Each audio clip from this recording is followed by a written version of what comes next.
At a market capitalization of $124.6 billion and a share price sitting near $282, DoorDash has become one of the most highly valued logistics platforms in the public markets. For much of its history, gig economy food delivery was a business defined by losses. Companies relied on subsidized market share acquisition, effectively paying to grow their footprints without a clear path to profitability.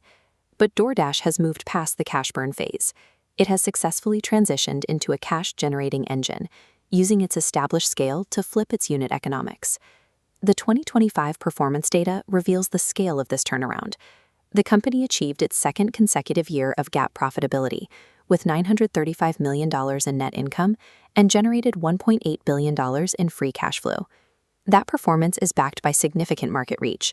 DoorDash now holds 68% of the U.S. food delivery sector and operates in over 40 countries worldwide. Despite this shift toward consistent cash generation, the stock continues to trade at a massive premium, one that remains difficult to justify through traditional valuation models. Evaluating this company requires a hybrid approach.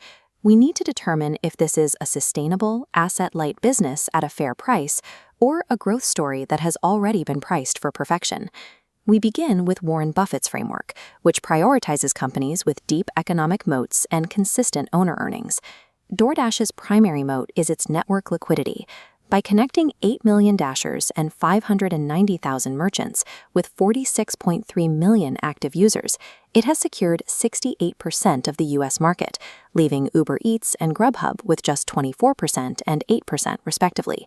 There is also a secondary, data-driven moat.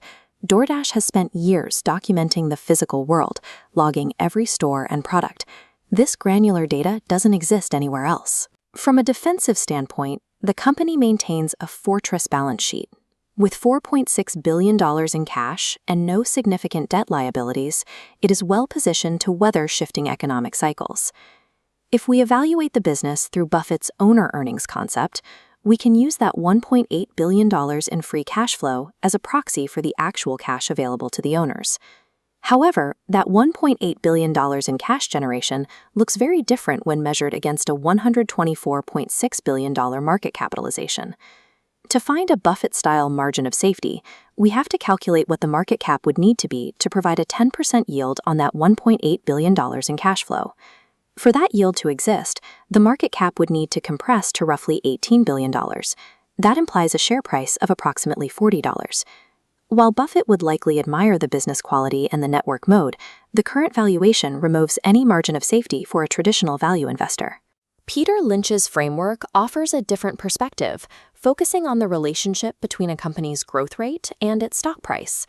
In Lynch's system, DoorDash is a fast grower that is beginning to show the characteristics of a stalwart as it saturates its primary U.S. market. The growth metrics remain strong.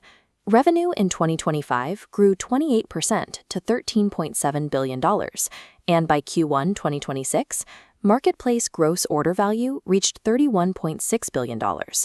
Total orders in the first quarter of 2026 hit 933 million.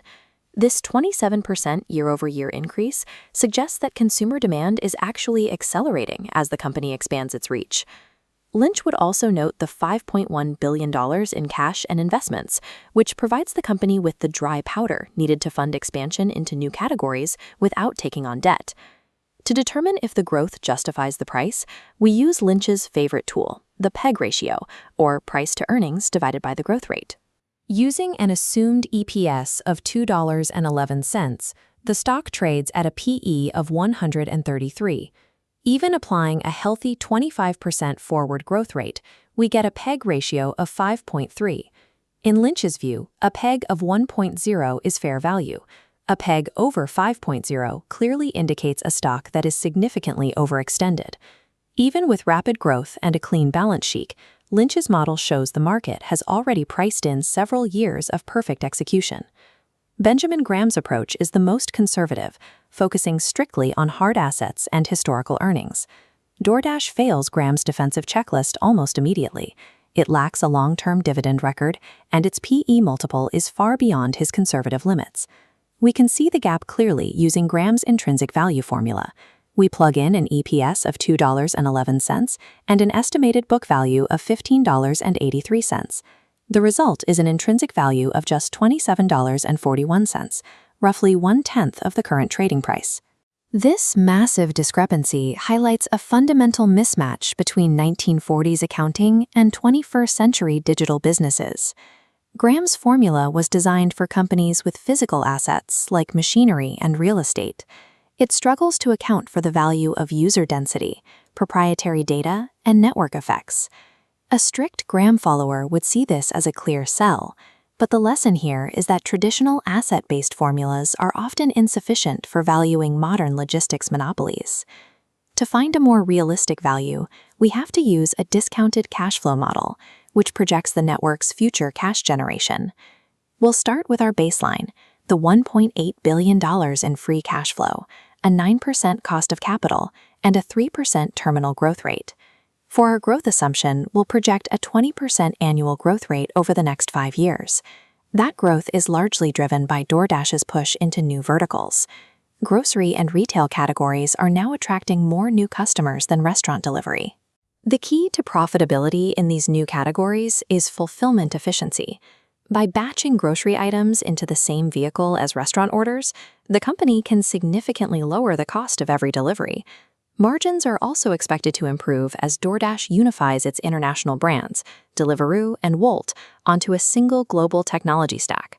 When we run these numbers through the DCF model, the implied fair value for the stock lands between $135 and $150 per share. We can cross-check this by looking at the company's enterprise value relative to its EBITDA.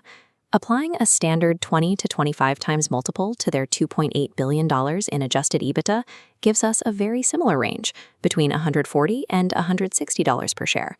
Even when using these forward-looking models that account for the network effect, the stock is still trading at nearly double its fair value. If we aggregate the results of these 4 stress tests, the valuation picture becomes clear. We have Graham at $27, Buffett at $40, and our DCF model at $150.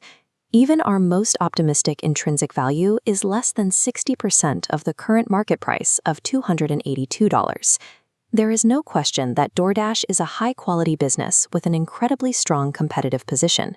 Its core restaurant business is now self-sustaining and is successfully funding its expansion into global markets and grocery delivery.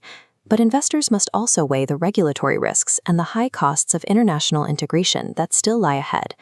DoorDash is a phenomenal company, but it is currently priced for a level of growth that leaves very little room for error. For those holding the stock, it remains a sell or hold.